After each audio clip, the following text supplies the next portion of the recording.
This section will help you to understand the products we use and how to identify and handle them correctly. All of the products we use have a label on them with all the information you will need to know about the product. Most of the products we use are in a concentrated form and will need to be mixed with water.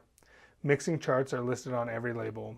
Labels also give you first aid procedures, PPE requirements, what pest the product controls, and how to apply it, as well as a number of other important things that you will need to know. Before using a product for the first time, you should read the label carefully to make sure that you know everything you need to know about the product. All of the products are safe for children and pets. Almost every product has what is called an LD50 rating. The name LD50 is an abbreviation for lethal dose 50%, or median lethal dose. It is the amount of the substance required, usually per body weight, to kill 50% of the test population. All of our products have a very low LD50 rating. In fact, most toothpaste and mouthwash have a higher LD50 rating than our products. Even household table salt has a higher rating than most products we use. That being said, when you are mixing products to use, you still need to be very careful, as you will be working with the concentrated form in large quantities. You are required by law to have a copy of the label for any product that you have in your truck. You can be pulled over at random for safety inspections by the Highway Patrol, as well as the Department of Agriculture. Highway Patrol will simply do an inspection of the truck. If you get inspected by the state, they will ask you about the products that you have on your truck. You will need to know the basic information about what you are spraying. For example, the mix ratio, how much product is in your tank, what PPE you should be using, and any number of other questions. If you fail this inspection, a personal fee could be issued, as well as a fee to the company. A state official should always provide you with identification. You will use several types of products, including liquid concentrate, powdered concentrate, and granular products.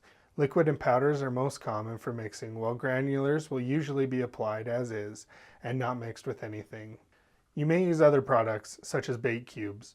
Be sure you read the label on any product you have not applied before.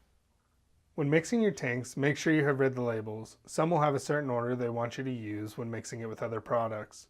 Always make sure your tank is at least halfway full before you start mixing in other products, and that your tank is turned on and agitating during the entire mixing process. Once all of your products have been mixed, let your tank agitate for a few minutes to make sure that everything is mixed well. Customers will frequently ask you for the name of the product that you are using. Never give them the brand name of the product. Always give them the name of the active ingredient or ingredients in the product. For example, if you use a product with the name brand of Talstar for pest control, its active ingredient is bifenthrin. So when a customer asks you what you are spraying, the correct response is bifenthrin.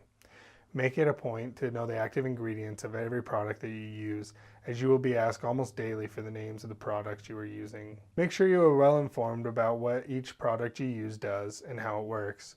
All of the information you will need to know is on the label, so make sure you read it. Application methods vary from product to product. Be sure that you know the proper way to apply a product before you leave to do the service.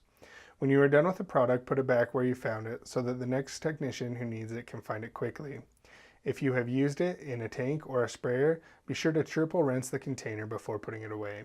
Disposing of products in product containers is important.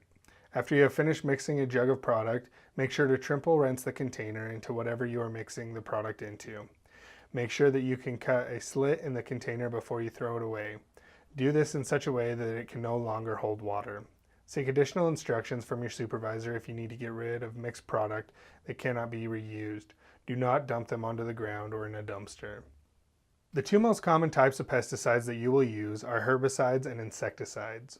A pesticide is any product that will kill a pest, whether it is a bug or a weed. Pesticides are narrowed down by specific groupings. Herbicides are meant to control plants, while insecticides are used to control various types of insects.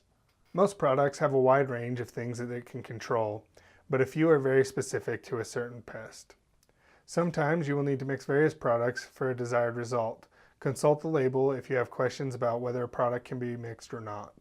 Other common products you will use are known as termiticides and rodenticides. You will be trained on each product individually by your supervisor. Some products will require you to have equipment in place previous to your treatment. A good example of this is rebaiting rodent bait stations. For this service, bait boxes are placed around the perimeter of a structure. While the boxes themselves are permanent, the bait inside needs to be changed out.